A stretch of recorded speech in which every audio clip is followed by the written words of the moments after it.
Good morning everyone.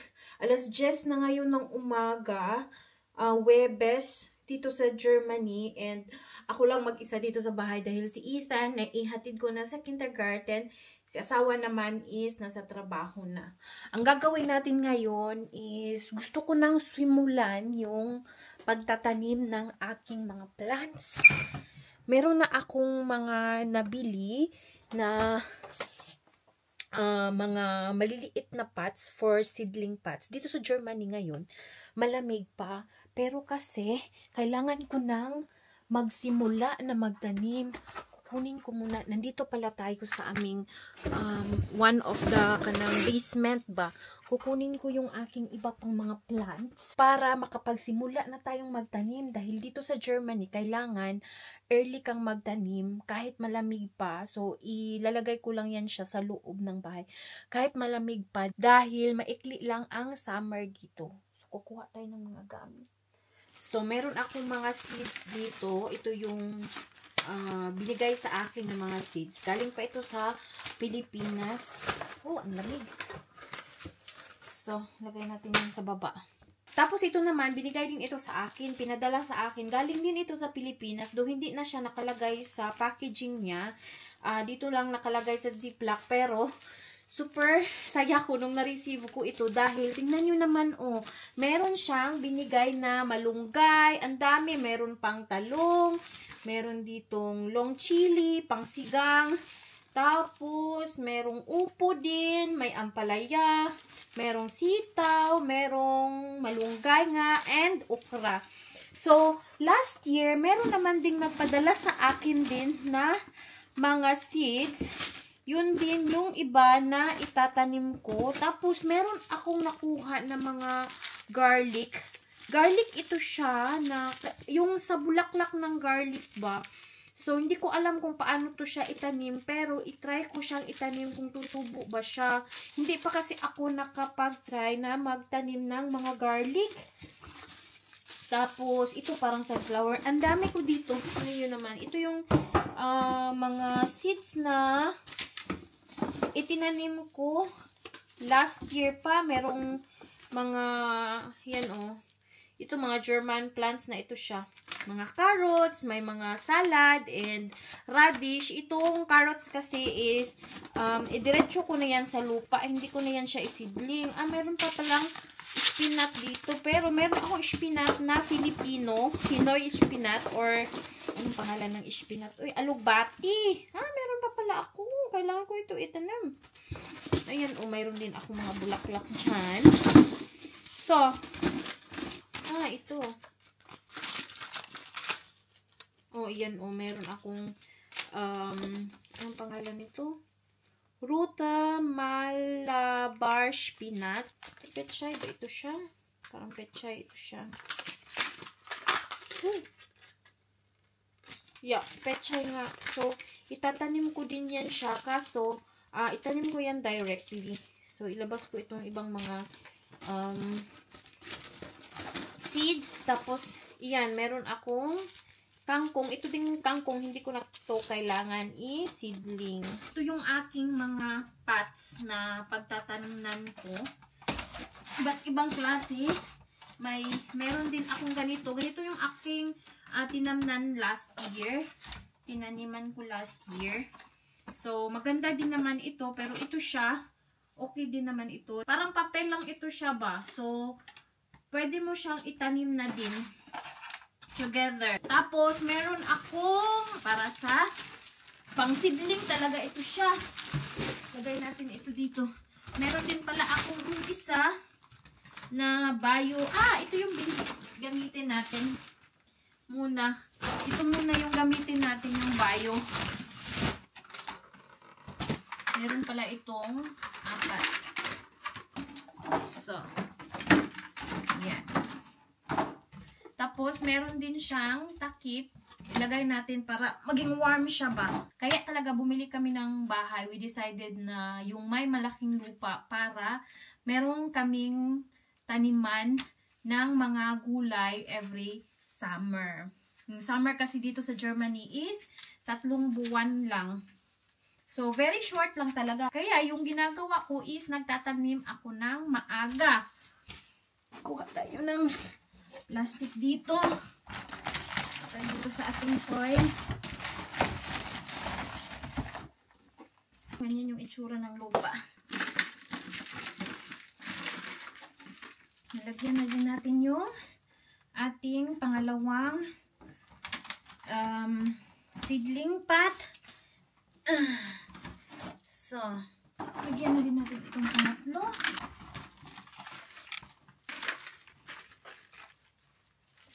Magtatanim tayo ng 10 ampalaya. Hindi lang natin damihan dahil baka magsobra na at marami tayong itanim sa garden. Hindi naman masyadong kalakihan yung aking garden. So, ilimit lang natin yung ating tinatanim. Magtanim tayo 2, 4, 6, 8, 10. Sana mabubuhay talaga ito dahil kapag harvest season na, magpapagulang ako nito para may pangsidling na naman ako next year.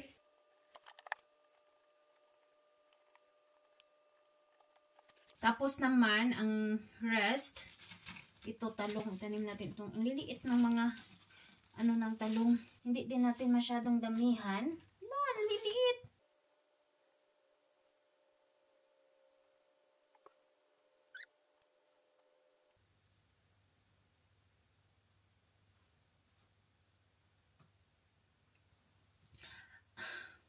Ang liit ng mga seeds ng talong. Tapos, the rest is damihan natin itong chili. Ito yung parang pangsigang na chili. Gumamit pala ako ng ganito kasi dubli-dubli yung aking tinanim ko. Ayan, nilagyan ko ng pangalan. Dahil the same sila ng kulay, baka hindi ko na alam kung ano yung tutubo. 10 row ang palaya. So, ayan. Dito ito yung long chili, 4 na row dito. Tapos, itong dito sa gitna is talong. Tapos, may 10 row dito na puro ampalaya. So, ayan, dahil nung nakaraang taon, na-remember ko pala, hindi ko nilagyan ng markings. Tapos, hindi na namin alam kung ano yung aming mga itinanim.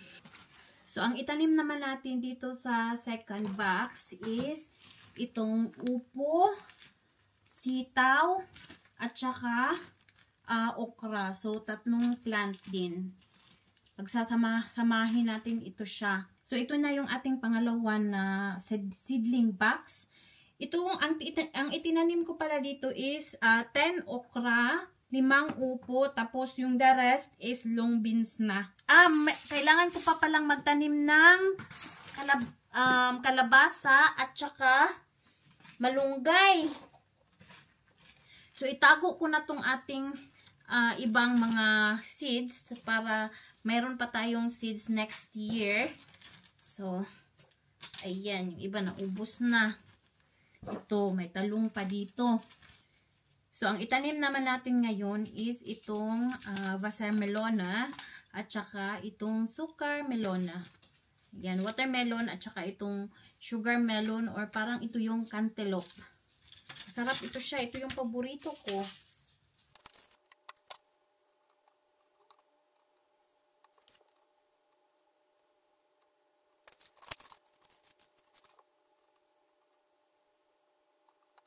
Tapos, ayan, itatanim din natin, isisidling din natin itong sticky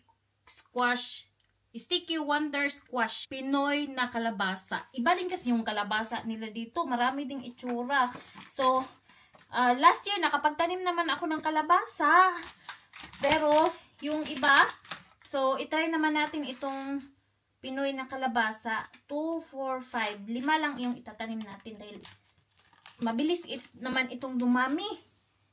5 lang yung itatanim natin. 1, 2, 3, 4, 5. So, ito naman, medyo 4 na klase yung nailagay ko dito dahil hindi naman karamihan yung mga itinanim ko. So, meron tayong sugar melon, watermelon. Ito dito, mayroon akong 5 Pilipino na kalabasa. Tapos, yung the rest of the long chili na pangsigang. Medyo marami yung pangsigang ko na chili na itinanim natin. So, tama na muna ito. And, meron akong 2 pots doon. Doon ko itatanim yung ating malunggay at saka zwiebeln or ayan, zwiebeln. Ay! Dahil maliliit itong seeds ng zwiebeln or mga bombay, dito ko ito ilagay sa malaking pot para ibuhos ko na lang ito siya ng maramihan. Tapos naman, ito ding ating malunggay. Siyempre, magtanim lang ako dito ng maybe 3 pirasong malunggay. 3 seeds. So, nagpalagay ako dito ng kabinet kay asawa para meron tayong malagyan ng ating ayan, may light pa. Pinabili ko talaga itong para siyang sun ba, parang solar light. Dahil nga, hindi pa mailagay natin sa labas yung ating mga pananim. So, dito muna natin ilagay sa shelves na may ganito, may artificial light. Ilagay natin ito dito.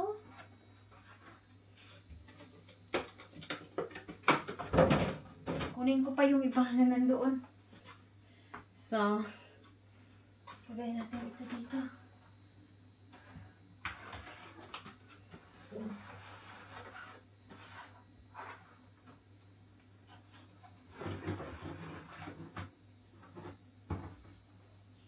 Kailangan din pala natin itong diligan. Ating mga seeds. Ano ba yan?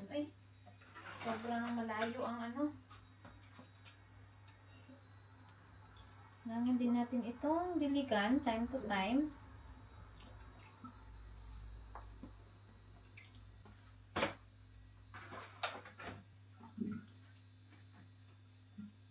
So, yung ginawa ko kanina, binilisan ko pala yun dahil kukunin ko si Ethan sa kindergarten. Ngayon, nakauwi na pala kami. And, alas, almost 2 na ng hapon. Nagmamadali ako dahil, ayan, nagluto ako ng isda, tilapia. At request ito ni anak na kakain daw siya ng tilapia para paniudto. Ito si Ethan. Kumakain ito ng mga Filipino food palagi. Rice is life, ito siya. Hindi ito ma-German. Dahil, syempre, kaming dalawa yung palaging nagsasama. So, ayan, yung ulam namin, tilapia. Nakain na namin yung kalahati. Tapos, rice. Mula pala dito sa amin, mga almost 30 minutes yung biyahe. Nagbabike lang ako dahil wala pa akong sasakyan at wala pa akong driver's license. And then, almost 30 minutes papunta doon and then the same din pabalik. Yung pabalik medyo natatagalan pala ako dahil bukid kasi itong lugar namin. Tapos pag uwi niya ni anak galing sa kindergarten, gutom na gutom yan siya dahil meron namang baon, hindi kumakain ng kanyang baon dahil naglalaro lang yan doon sa kindergarten. Kindergarten nila dito is more on playing lang talaga. Ito si anak, 3 years old pa ito. Mostly mga bata dito like 2 years old pa pumapasok na sa kindergarten kasi like yung mga like yung mga magulang meron ng mga trabaho. Ako wala naman akong work. Dito lang ako sa bahay pero kasi kailangan diniitan ng contact ng ibang mga bata. Dito sa amin, wala kaming kilala na mga bata na pwedeng makapaglaro sa kanya. So, kaya, may nabuti namin na ilagay na lang siya sa kindergarten. So, ayan. Tuwang-tuwa naman siya doon sa kindergarten.